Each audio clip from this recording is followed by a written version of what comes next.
Oh yeah. Look at that. Woo, it's sunshine in Seattle, baby. Come on now. They know. Hey, what's happening? Yeah.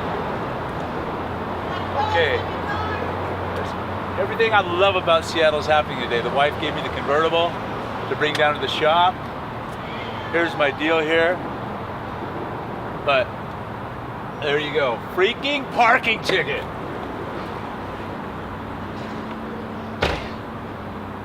Mayor McShwin and his parking Nazis are relentless. Come on, Mayor McShwin. Give us a break on the parking in Pioneer Square, dude. Come on, I can't park here. I rarely do. When I do, every time I get a ticket, my customers can't come down here and park. What the hell are we gonna do? Small business, come on, man, give us a break. Holy crap. Anyway, it's nice to have a convertible. Today's one of those days where not a lot of people have come through the shop, through the doors so far, but we have done our fair of business through internet sales on our website and so forth to our friendly customers around the world. One of them is this amazing amplifier here. This is an original 1967, pulling the skirt up of this amp. Woo! 67 Pro Reverb. So they did a few of the silver face. By silver face, we're talking about the panel here is silver as opposed to black. So in 67, they did a few of the silver face models. First year, distinguishable by the aluminum drip you're seeing around there. See that? Same on this little vibrolex. But this amp is absolutely pristine. Original foot switch. Coil cord was in the back. A couple of original RCA preamp tubes. Original manual. This is just so thrilling. So thrilling. Look at that. You don't get no better than that. And this fella Jeff out in Colorado, his fetish is immaculate Fender amps. So covered. Look at that. Isn't that wonderful? Jeff, it's coming at you, my friend. Beautiful. So I'm going to box this up really well and we're going to ship this out to him today. Whee!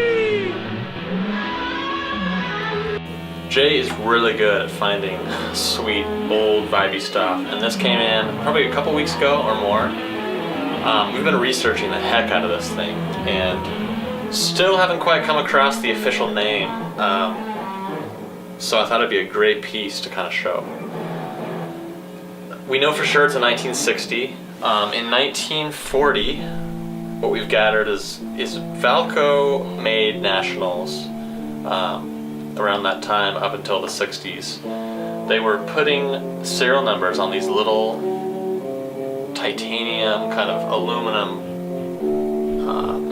little stamps on the headstock there with brass nails. This one dates to 1960, but there's no markings inside whatsoever.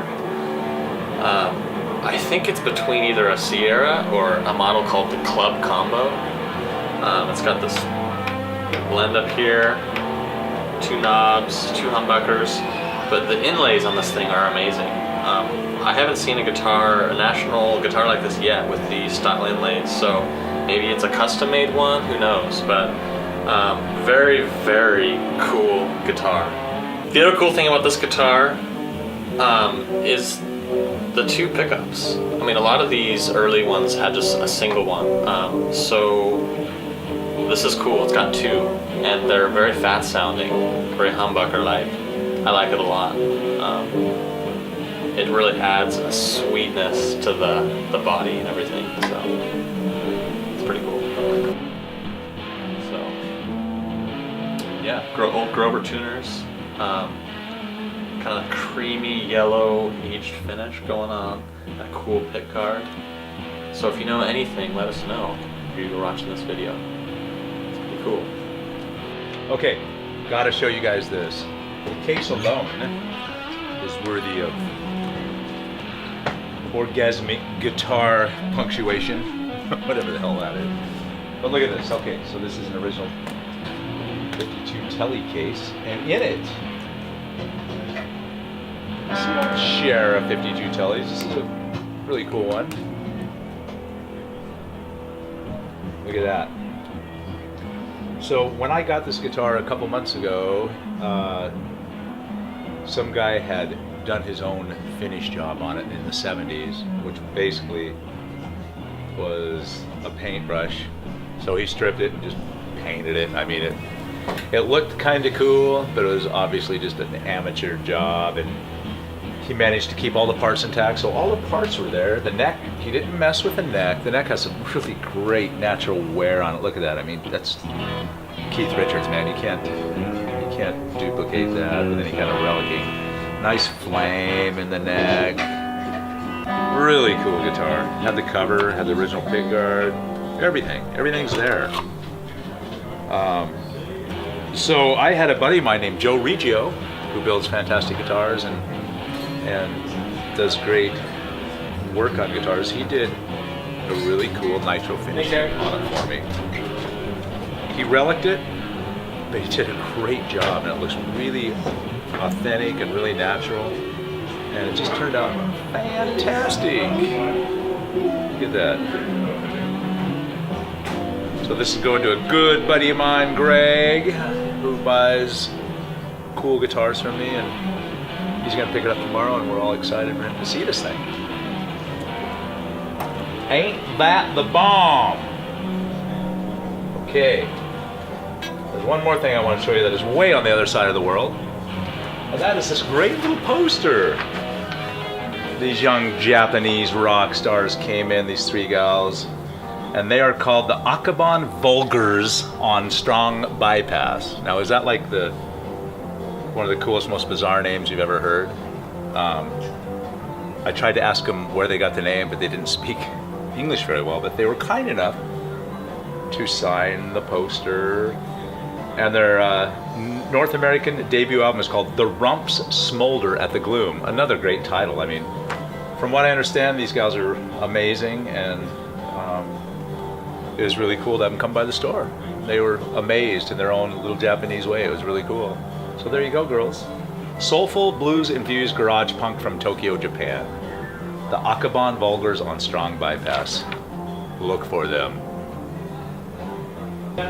Okay, so we're having one of those days where, again, not a lot of people come to the door. Internet sales are good, and I'm walking around obsessing about areas of the shop. This shop is like a kaleidoscope of junk gear, from amazing to small. So at a meeting with the boys the other morning, I was talking about the little problem areas in the store that become like little places we ditch things that are kind of, they don't necessarily land in the middle of the shop where people notice them, but there are little corners of the shop where we deposit things, and sometimes they get overwhelming. Now, this isn't as overwhelming as it has been in the past, but just let's look at this corner here of the shop. Our spiral staircase leading up to the room where we hang out when we're not down here eating or reading or entertaining, whatever. We'll go to that area some other time, but we just saw the 52 Tele. Where do I put it? I put it there. Okay, so I'm as much to blame as anyone for turning this into a rancid corner of disgust. So let's kind of take this down. It is a coat rag. So, I mean, so we got, a gig bag back here, and then we have a backpack from the guys. This looks like Trevor Boone's None of that stuff. gig bag here. And I know what this is my guitar, my wonderful pin-up. But I'm the wizard, so I can stash stuff wherever I want. Isn't that a great guitar? Okay. An old phonograph featured in episode 14 of the Reality of Emerald City Guitars, commonly known now as Smell the Wood. So, we got over that quick. There it is, stashed back there. Oh. The Bum Bat, signed by many people. This is our high-tech weapon of protection down here at Emerald City Guitars. God forbid if somebody walked in with a gun or a knife or a laser beam. I don't know, but that's how we protect ourselves. I don't know how we'd get over here and find it. There you go. Okay. Back here, we've got some vinyl, an old Epiphone neon sign that broke down that we're gonna fix. Cups, water. Holy cow. A microphone, some cassette, a reverb tank. One thing I see in this, among other things, is a An original Washburn Wonder Bar. Remember those guys? That is the Darth Vader of bridges for guitars. Luke, I'm your father. Who would put that on their guitar in today's world? Holy cow. And Eric's, must be Eric's dash, maybe not, I don't know. Car Culture Deluxe. I like it. Okay, and then, you know, a rancid array of guitars in varying forms of destruction and disgust. But so yeah, this is just, you know, one little corner I'm going to share with you. And once again, we live with it. We talk about it. We try to clean it up once in a while. Sometimes it gets worse. Sometimes it shrinks a little bit. So Jay's corner of disgust. Just came in. Oh, okay. It's JJ's new rectifier too. He wants the really big It's tone so crazy. that only So the crazy. UK amps can offer. So he ordered this rectifier too from from Rectal Rectifiers. Is that the biggest freaking tube you ever saw? This is a new old stock Mullard. Dick Jennings originally, the plexiglass AC30s had these in them. They were pretty cool. No, this actually is a tube from a tower, I guess. Some cat brought it in. It's from some old radio tower or something. It's pretty big. That'd be awesome if they made. You could put this in an amp. Hello. I'm sorry for whatever they're gonna try to entertain you with, but I'm just gonna do my job. When I got my Pro Junior, he looked up he said, "Oh, it's probably like this," and we got on a whiteboard and he drew out a tube amplifier based on what he thought the Pro Junior was probably like. And then we went and got the schematic off the internet, and he's like, "Oh, I see. It's got this negative feedback loop thing going on here." And he's like explaining all that and how it worked. And so I worked with a guy who could probably turn that into something if you had enough of the supporting stuff to make it all work. That'd be actually so cool to turn this into an amp. Yeah, it'd be like, remember Back to the Future, the monster amp? Marty McFly. Earlier, I was joking with him. I was like, I told a customer this was the early prototype for the flux capacitor. That is cool. Yeah.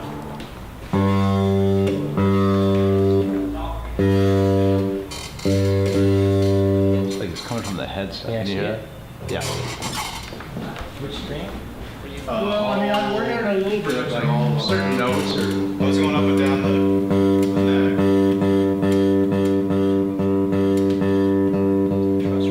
oh, is it? Is there one screw in it? Yeah, there's only one screw because it's the wrong cover. So, a couple solutions come to mind. Some double-sided tape would take care of good buzz. If we pop it off right now, would that go away, you think? Yes. Okay, why don't we do that? Phillips did it. Okay, that makes sense. So this is, see? Yeah. It's vibrating on there. We're not insane. Woo! I thought maybe the neck had split.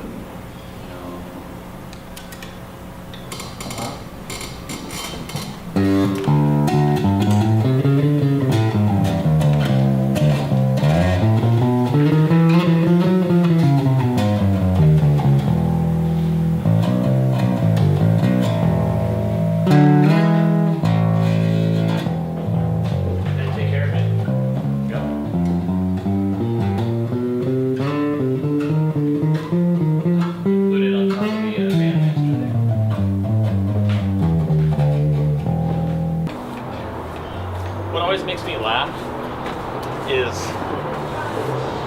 when you sweep the entryway, I always find like these little pigeon feathers.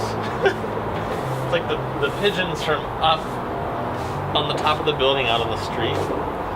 They leave their little remnants of, I don't know if it's baby pigeons or what, but you know what's funny? You think about it? I have never ever seen a baby pigeon downtown, ever. You see adult pigeons, but you don't see baby pigeons. If anyone's seen a baby pigeon, let me know. You ever seen a baby pigeon, Trevor? Do you think? Oh wait, I ran a. Honestly, have you ever seen a baby pigeon?